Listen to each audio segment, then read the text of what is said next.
사람이 아주 자비롭게 연불 해야만 도를 얻을 수 있는가요? 아니면 너 연불 열심히 안 하면 죽는다 해가지고 막 매로 패는 사람 해가지고 연불 잘하게 할 수 있을까요? 사실 우리는 연불하면 아주 겸손하고 자비롭고 아주 편하게 이렇게 하는 걸로만 알고 있어요. 근데 실제 그렇지 않습니다. 공부 있잖아요, 공부. 학생들 하는 공부를 그 좋은 말로 해가지고 공부하게 이렇게 만들기는 정말 어려워요. 그걸 세뇌 교육을 시켰다는 말을 하더라고요. 저는 그런 육아 서적을 썼다 그랬잖아요. 그래서 공부 잘하는 학생은 그 어머니한테 얘기를 들어보니까 애한테 아주 어린 시절서부터 공부하면 떡이 나오고 밥이 나오고 높은 지위에 가게 되고 또 좋은 남편 만나고 돈도 잘 벌 수 있고 명예도 높게 될 수 있다 이런 거를 수도 없이 많이 가르쳐가지고 머리에 못이 박히게끔 딱 만들어 놓으면 그다음에 공부하라 소리 안 해도 공부 저절로 한대요. 그때는 반대로 야 너무 공부 많이 하지 마라, 밤새워서 하진 마라, 이렇게 한다는 것입니다. 근데 우리는 어떻게 합니까? 자기는 공부 못했으면서도 자기 자식한테는 공부해라 이러잖아요. 그게 더 역효과예요 오히려. 그래서 연불도 마찬가지인 것입니다. 그렇지 않습니까? 그래서 백제시대에 있었던 일인데요. 이 잘생긴 사람이 그 궁궐에서 근무하다가 궁녀랑 눈이 맞았어요. 궁녀란 임금의 그 첩이나 마찬가지잖아요. 근데 그 첩은 그렇게 잘생긴 사람은 아니었고 임금하고 한번 동침도 해본 적도 없는 사람이었어요. 그래도 아주 눈이 맞아가지고 서로 사랑에 빠져가지고 임금한테 걸렸어요. 그러니까 임금이 너는 중재인이다. 너 비록 동침도 한 번도 안 한 그지만 감히 어떻게 궁녀를 건드렸느냐 해가지고 넌 중재인이니 우리 궁중에서 가장 악랄하기로 이름난 대명장군이라고 있는데 아주 성질이 불같은 사람이에요. 그한테 너를 맡겨가지고 저 밖에 성 밖에 있는 시황사라는 큰 절에 가서 3개월 동안 말미를 줄 테니까 가서 도를 한번 깨달아 봐라. 네가 만약에 도를 깨닫는다면 내가 용서해 줄 수 있겠다. 너그러이 너를 용서해서 살려주겠다. 오늘부터 성 밖에 있는 시황사에 가서 대방 장군과 함께 가서 도를 닦도록 하라 하고 왕이 명령을 내렸던 것입니다. 당장 차비를 하여 출발하도록 하라 하는 명령이 내렸으니 이 사람은 닭똥 같은 눈물을 흘리며 제가 전하 감사합니다. 제가 반드시 죽을 힘을 다해서 도를 깨달아 가지고 오겠나이다 하면서 눈물을 살려준 것만 해도 고맙잖아요. 그래서 이제 감사하면서 갔어요. 그래서 대방장과 함께 이제 희방사를 향해서 가게 되었는데 그때 이제 대방장군은 장군이 된 지 오래됐는데도 승진을 못 해가지고 가뜩이나 고민이 있던 차였는데 이런 직책을 정할 때 한 사람을 딱 붙여가지고 그 사람을 잘 다스리고 잘못하면 좁혀라는 직책을 받았으니 요놈 혼나봐라 하고 쳐다보는데 딱 눈빛이 얼마나 매서운지 섬뜩할 지경이었더라는 것입니다. 그리고 시방사에 도착해가지고 왕명을 주지 스님한테 전하고 당시 도가 높았던 벼감 스님은 이 젊은이를 딱 보더니 야, 이 친구가 참 복이 많은 사람이라고 생각하게 됐어요. 궁녀와 눈이 맞아서 그런데도 왕이 살려주고 오히려 너 연불해가지고 도 깨달아가지고 오라 그랬으니 말이요. 근데 임금도 3개월치까지 아무리 그래도 3개월 만에 무슨 도를 통하겠느냐 해가지고 이제 그 못 통하면 더 감옥에 오래 두거나 뭐 괴롭힐 요량으로 그렇게 한 거 아니겠습니까? 그래서 직접 만나보니까 딱 알아듣기도 잘 알아듣고 체격도 좋고 아주 지혜가 있는 법기라는 것을 느꼈어요. 큰 그릇이었다는 것입니다.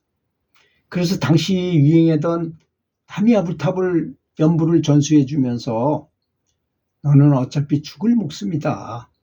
그러니 죽을 힘을 다해 언제 어디서든 항상 아미타불 연불을 열심히 하라고 말을 해 주었던 것입니다. 그리고 대방 장군에게는 절대로 이 사람을 하루에 3시간 이상 잠을 자지 못하게 하고 밥은 항상 보통 밥에 반만 먹여라. 졸거나 남의 앞을 소리가 들리지 않으면 가차없이 매우 패라고 말했어요. 그렇게 해서 시작된 연불 수행이 그에게는 목숨을 이어가는 방편이 되었던 것입니다. 잠시라도 졸게 되면 대방 장군이 들고 있던 나무 방망이를 불을 뿜듯 전신을 내려치니 언제든지 나미아불타불을 입에 달고 살 수밖에 없었어요. 하루는 너무나 졸려서 화장실에 가서 잠시 졸다가 대방 장군한테 걸렸어요. 얼마나 심하게 맞았는지 며칠 동안 자리에서 일어나지 못하게 매를 맞았는데도 그래도 연불은 계속 해야 했던 것입니다. 이렇게 모든 일거수일투족을 힘세고 성질 더러운 장군에게 감시를 당하면서 잠도 조금밖에 잘 수 없고 밥도 조금만 먹으면서 불찰주야로 연불을 하게 되니 당연히 자성연불이 저절로 돌아가게 되고 나중에는 대방 장군이 눈앞에서 뭐라고 큰 소리 질러도 전혀 듣지도 못할 정도로 산매에 들어가는 유지되는 상태에 빠져들게 되었던 것이었습니다. 2달이 조금 지난 어느 날 밤에 골방에서 연불하던 이 사람이 밖으로 뛰쳐나오더니 소리쳤어요. 내가 나를 찾았다. 내가 잠을 정복했다면서 소리 질러대는 것이었습니다.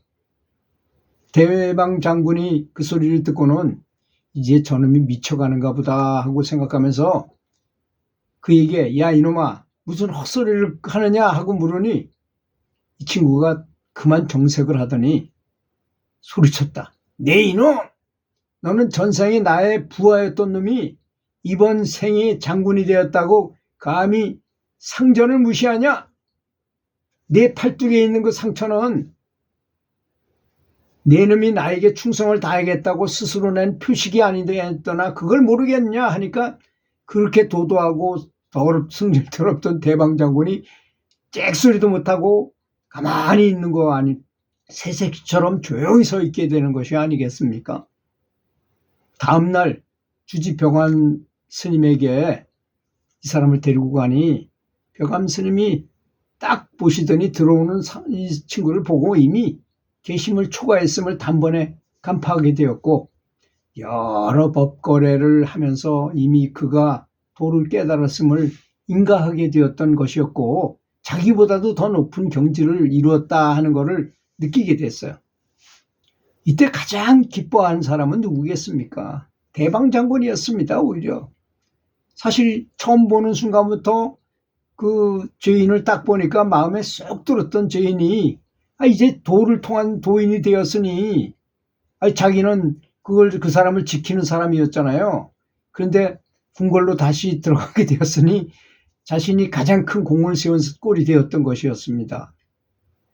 하지만 벽암 스님은 깨달았다 하더라도 수행을 좀 더 하고 약속한 날짜인 3개월이 이 2달밖에 안 됐잖아요. 한 달 더 있게 만들었어요. 3개월이 되거든 궁궐에 들어가라고 지시하며 매일 그 친구와 함께 법과량을 하면서 보임을 철저하게 했습니다. 그의 지혜가 훤히 열리도록 각별히 신경을 썼던 것이었습니다. 그 3개월 후에 궁궐에 들어가니 그가 곧바로 왕과의 여러 가지 이렇게 대화를 해다 도를 통했다는 사실을 전해 듣고 얘기해 보니까 그 나라에서 그렇게 어렵게 생각하던 백성들한테 있었던 그 가뭄 문제라든지 홍수 문제 같은 걸 얘기하니까